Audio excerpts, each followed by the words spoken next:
sea, vaya probabilidad. Vamos a ver otra, la probabilidad que se organicen espontáneamente las moléculas orgánicas para formar un microbio pequeño y sencillo como el E. coli es de 1 entre 10 a la 100 y trillones, creo ya, porque pierdo ya el número. O sea, qué probabilidades que las cosas se formen así como así. Bueno, se había planteado, era una teoría, pero vamos a hacer números y las cosas no cuadran.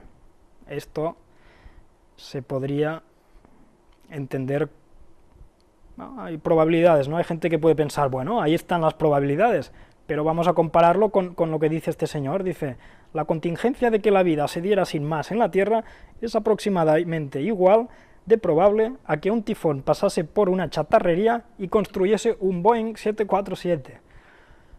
¿Vale? Para que nos hagamos una idea de qué son esos números, esas probabilidades. Esto sería una comparación que hace este señor y nos dice esto. ¿Alguien cree que si un tifón pasase por una chatarrería podría construir un avión Boeing 747? No, no, o sea, es una probabilidad, claro que todo es posible, ¿no? Pero si esto pasara algún día, bueno, sería casi un milagro. Y no es así. Si un accidente, como es un tifón, una catástrofe, no puede organizar y construir cosas. Imposible. Es así. Ya no creo ni que sea posible. Esto, un Boeing, un avión, es un diseño y no puede ser diseñado por una catástrofe. ¿Qué más? Tenemos otra teoría de la que hablamos, la de la vida sintética, y vamos a también ver las dudas de esta teoría. Espero que tengan éxito, pero recordemos que eso solamente sería un modelo. Es solo un escenario que parece funcionar y los honrarán mucho a ellos, pero no significa que eso fue lo que pasó en realidad. Muy simple lo que nos dice este señor, que es que pueden crear modelos, pero no quiere decir que eso es lo que pasó. Más claro, creo que no puede decirse. Por mucho que creen el modelo, bueno, lo han creado, pero es que no quiere decir que eso es lo que pasó. Incluso la vida no ocurre en un laboratorio, sino en la naturaleza. O sea, una vez incluso que hayan alcanzado este objetivo de crear vida en laboratorio, es que no, en la realidad es que la vida no se formó en un laboratorio. ¿De qué sirve? Si se creó en la naturaleza, ya pueden ir formando vida o creando vida en laboratorios, pero es que la vida no se creó en un laboratorio. Entonces no es un buen camino a seguir, ¿eh? Bueno, vamos a hacer un pequeño resumen de aquí de los mecanismos de evolución de la vida. Ya vimos que la evolución, la teoría de la evolución nos dice que todo ocurre durante miles de millones de años, de lo simple a lo complejo. Analicemos los hechos que hemos visto, y es que las formas simples no existen, todas son complejas, creo que esto lo hemos dejado claro, que las formas supuestamente simples actualmente no muestran ningún tipo de evolución, y esto lo hemos comprobado con los fósiles vivientes, que no existe ningún fósil de formas intermedias que se pueda demostrar, y ¿por qué no vemos en la actualidad ningún tipo de organismo en vías de evolución? Bueno, estos son cuatro puntos muy importantes basados en hechos. Esto no son teorías, son hechos que se pueden observar todo el mundo en la naturaleza, que nos indican que no puede ser así las cosas, como dice la teoría de la evolución, pero algunos se empeñan, y ya se empeñaron hace tiempo, y bueno, ellos plantearon unas teorías que solamente eran teorías. Ya hablamos de ellas en la primera parte. Vamos ahora a hablar sobre, por ejemplo, Lamarckismo, Lamarck. Ya vimos lo que decía, que por ejemplo la jirafa tenía el cuello largo porque durante mucho tiempo lo había estado estirando para poder comer de los árboles. Pero esto incluso ya se vio que no podía ser de esta manera, porque las leyes de la herencia, de Mendel, de genética, desmontaron esta teoría. Imposible, esto no puede ser, que por mucho que estires el cuello, las próximas generaciones tengan el cuello más largo. O sea, esto ahora se ve como una tontería, en esos tiempos se vio como una teoría bastante buena, ¿no? Incluso la función no crea un órgano. Lo mismo, por mucho que tires el cuello, no va a quedar estirado. ¿Vale? Teoría descartada. Pasamos a Darwin, ya vimos que todo va evolucionando de simple a complejo a través de la selección natural, el que mejor se adapta sobrevive. Bueno, pues también las leyes de la herencia de Mendel desmontaron esta teoría. En el mundo natural lo más evidente es la cooperación, no la competición. Incluso los animales muy especializados no sobreviven, o sea, ya tienen que ser especializados para adaptarse, pero los más especializados no se adaptan.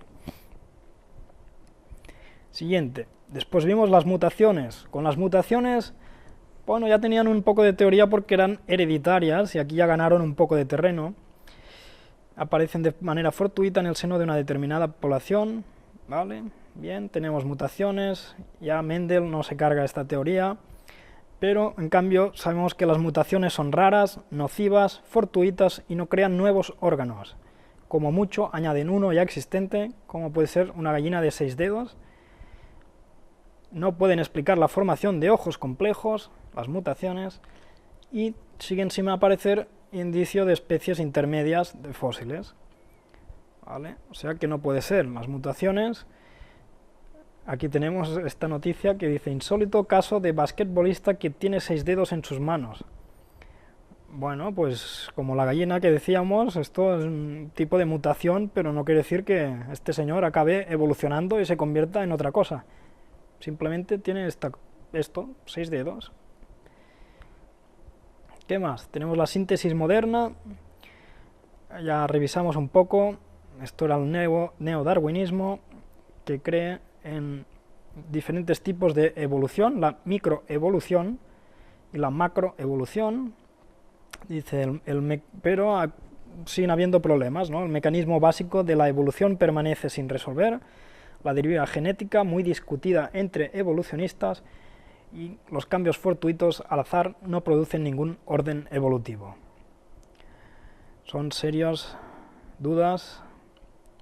Cuando hablamos de mutaciones, a veces nos dicen, ¿no? Los virus se resisten a los antibióticos y mutan y se hacen más fuertes. Sí, esto pasa, pero siguen siendo virus, ¿no? No se han convertido en otra cosa. O sea, es un virus, quizá que se ha adaptado a algún tipo de situación, pero sigue siendo un virus, no se ha hecho otra cosa. No puede cambiar una cosa a otra, así como así, por mutaciones. ¿Vale? Esto es lo que se llamaría una variación de menor entidad, lo que sería microevolución, ¿vale? Esto lo podemos aceptar, pero otra cosa es la macroevolución, transformación de un animal en otro. Esto es ciencia ficción, pero esto es lo que siguen manteniendo los evolucionistas. ¿Qué nos dice este señor? Sabemos que las mutaciones en las células vivientes aparecen desde una vez en 10 millones de años hasta una vez en 100.000 millones. Resulta evidente que la probabilidad de que 5 mutaciones favorables ocurran en un solo ciclo de vida de un organismo es efectivamente igual a 0. Porque claro, si pensamos que las mutaciones han hecho evolucionar a las especies, tienen que ir seguidas y durante cierto tiempo, pero es que ya vimos que es muy raro, ¿eh? Las mutaciones no es algo que ocurre cada día. ¿Y qué más nos dice este señor? No importa cuán numerosas sean, las mutaciones no producen ninguna clase de evolución. Ya vimos, el ejemplo, una tortuga de 2 cabezas, pobrecita, no va a evolucionar a otro animal, siempre será una tortuga. No hay duda de esto, ya nos lo dice este señor. Incluso otro evolucionista, este señor dice: y hoy la síntesis moderna, el neodarwinismo, no es una teoría, sino una variedad de opiniones que cada uno, a su manera, trata de sobreponerse a las dificultades presentadas por el mundo de los hechos. Bueno, típico de las teorías evolucionistas, tienen que sobreponerse a las dificultades presentadas por el mundo de los hechos. O sea que los hechos no concuerdan, pero hay que adaptarse a estos hechos porque es lo único que hay, pero con teorías que no pueden ser. Y aquí otro señor que nos dice: el neodarwinismo debe ser abandonado como una secta religiosa pequeña del siglo XX dentro de la extensa creencia religiosa de la biología anglosajona. Bueno, aquí ya nos está hablando incluso de que el neodarwinismo podría ser, bueno, es una secta religiosa pequeña del siglo XX. Ya nos hacen creer cosas que no son. Vaya opinión, poco fuerte. Y ahora, diversificación hasta la actualidad. Ya vimos que en la actualidad ya los mismos evolucionistas no se aclaran mucho, hay ideas contradictorias, descontentos, diversidad en pensamiento, y quieren explicar lo de la falta de estos eslabones perdidos mediante una teoría del equilibrio puntuado, que dice largos periodos de estabilidad entre periodos de cambio rápidos en poblaciones pequeñas, ¿no? De esta manera podrían explicar la falta de fósiles, de eslabones perdidos, pero claro, ¿y en las poblaciones grandes? ¿Por qué en unas sí y en otras no? ¿Cómo explican esto? Pues no pueden explicarlo. Y dice, nuevos descubrimientos en biología molecular cuestionan preguntas nuevas. Lo que está pasando es que la ciencia avanza, se están planteando muchas preguntas y estos evolucionistas no tienen respuestas siguiendo su modelo evolucionista. Entonces, cuando no hay respuestas hay que seguir otros caminos y es importante que esta gente los siga, porque si no se están quedando estancados. ¿Qué dicen aquí? Con tanto tiempo lo imposible se vuelve posible, lo posible probable y lo probable casi seguro. Solo hay que esperar. El propio tiempo obra los milagros, ¿no? Bueno, ya hablamos de que con tantos millones de años todo es posible, ¿no? Esto es lo que pensaron, lo que se podría pensar, lo que se piensa, que bueno, al haber tanto tiempo, todo es posible. ¿Es verdad esto? Pues hay gente que incluso dice esto. Harían falta 10 a la 239 billones de años para producir una molécula proteínica específica. O sea, incluso apoyando la teoría de la evolución, serían necesarios muchos más millones de años de los que ellos plantean. O sea, se han quedado cortos. De los 4.500, no, matemáticamente y con estas probabilidades no puede ser. Tendría que ser muchos más, muchos más. ¿Qué dilema? ¿Cuántas dudas está planteando esta teoría de la evolución? Y no lo digo yo, ya veis que todo esto está documentado y todas las referencias están aquí también descritas. Vamos a hablar de algunas de estas preguntas sin respuesta en el tema de reproducción sexual. A ver, durante el proceso de formación y evolución de los aparatos reproductores, ¿cómo se reprodujeron esos organismos? Porque esos órganos no funcionaban como deberían, ¿no? Claro, pensamos una cosa. Para que haya vida, bueno, las especies, los organismos tienen que reproducirse.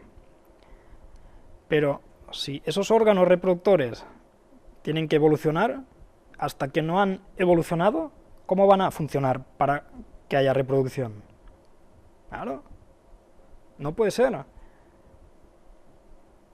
Dice, y además, ¿cómo sabían esos organismos cómo reproducirse? ¿Cómo conocían el acto de reproducción sexual si todavía no habían evolucionado? Claro, si tu cuerpo no ha evolucionado, ¿cómo vas a usar esas partes? Si no están completamente formadas, es que no funcionan como deberían. Entonces, ¿cómo se reproducen? ¿Cómo evolucionan? Vaya pregunta, ¿eh? Dice, no parece que sea posible que la compleja reproducción sexual haya podido evolucionar en ningún momento. Claro que no, porque si no se evoluciona, no se reproduce algo. Y es así. Vamos a hablar de más preguntas sin respuestas sobre el código genético. ¿Cómo llegó a existir el código genético? ¿Vale? Nos podemos plantear esta pregunta. Dice, durante el proceso de formación del código genético, ¿cómo habrían sobrevivido y desarrollado esas formas de vida? Claro, porque cualquier tentativa de cambiar el código genético gradualmente significaría la muerte instantánea para cualquier organismo. Claro, es que a veces nos quedamos solo en las cosas, no sé, evolución de un animal a otro, cosas así, pero es que hay muchísimas cosas pequeñas, súper importantes, ya sea código genético, que cualquier cambio es que muerte. ¿Cómo evoluciona esto? Pues no hay respuestas a esto. El ADN. ¿Cómo ha evolucionado el ADN de los seres humanos?